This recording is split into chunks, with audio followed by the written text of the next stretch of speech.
The Spotahome. How did Spotahome start? I don't think it was an Eureka moment, but it was more a building up. I saw a massive opportunity in real estate because my rental experience was as bad in London as it was in China, Mexico, the US. We wanted to solve it. Did you imagine Spotahome would come this far? To be honest, when we started Spotahome, we were so motivated. So in reality, it's not bullshit. I always believed this was going to be big and we were going to make it. Still, we have a very strong vision towards the future. And what are you doing? What are you doing? As a lawyer, I could have earned a lot more money, and instead, especially for the first few years, I was almost homeless. Outside of Spotahome, I didn't have a life. So I guess they were always thinking that I was crazy. Describe the personality of Spotahome. If you may remember X-Men, the fictional character Juggernaut, that is like breaking walls and non-stop and going and going. I think that would be Spotahome, as we have been breaking walls since the first day. What's the biggest wall you've had to break down? I had to choose one wall. It was back in 2015. We rented 2 offices, but they were split by a wall. And we were growing the team very quickly. It was a day that we organized an engineering event.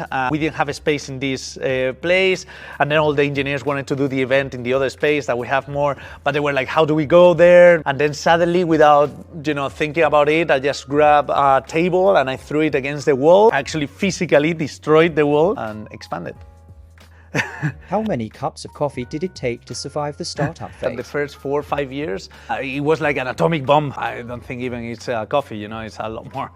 Otherwise, it's impossible. My first holidays was when we were 5 years old in the company, and then we were working weekends, weekdays, every single day. On an average, I think of maybe 16 hours per day. I only went home to sleep, and many times sleeping at the office. So. Tell us about the first Spotahome tenant. Our first tenant booked 2 hours after we launched the website in March 2014. His name was Atsushi. He was from Japan and he booked for Madrid. Atsushi helped us a lot, on the product and giving us feedback and all that. And then, like a year and a half later, we were in a big event. And I called Atsushi to see if he was going to come to the event to present, the first tenant. But then he wasn't in Madrid anymore, so we brought one of our biggest partners, but he was Chinese, and he was the owner. So he came and he represented, Atsushi, but actually he was from China and another person. Give yourself one piece of advice. Going step by step, sometimes I feel like I'm more like an octopus and I want to do everything at once and very quickly, and sometimes that can create a lot of chaos. Do you have any Spotahome tattoos? Yes, I have a tattoo, only tattoo that I have in 2017, and it has the logo, and it has the core values of the company in Germanic runes. I have it here. I showed the tattoo with everybody. I'm ruining my summer party because I couldn't jump in the swimming pool. So. Funny anecdote with someone from the team. I always sat down with the customer service team. Among them, right? But obviously I was all the time like going in meetings, so I was jumping to a room, coming back, going phone calls. One of the recently joined employees into that team, I met him, he was smoking in the street. He was like, hey, you are in my team, no? And I was like, oh, yeah. And he said, dude, you are all the time like going out of the office, coming back and going to different rooms and making calls and stuff like that.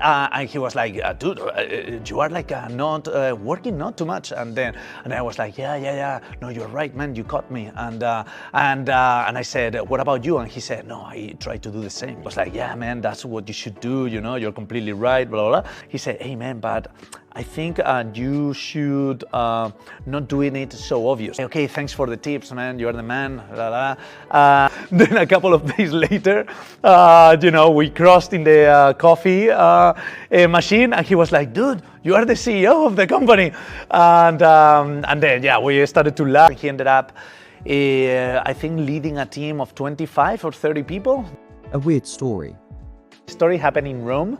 So we had a house there. Then we started to receive complaints about ghosts and the house and the apartment being haunted. We got cancellations and tenants leaving. So the following tenants that came to the house also complained about seeing ghosts and seeing objects moving and stuff happening. Oh, maybe we should take this serious, you know, something is going on there. So we were talking with the landlord. Landlord said, well, yeah, some things happened there in the house in the past. And I was like, dude, we need to solve this. And we managed to reach out to an exorcist to the house to do an exorcism.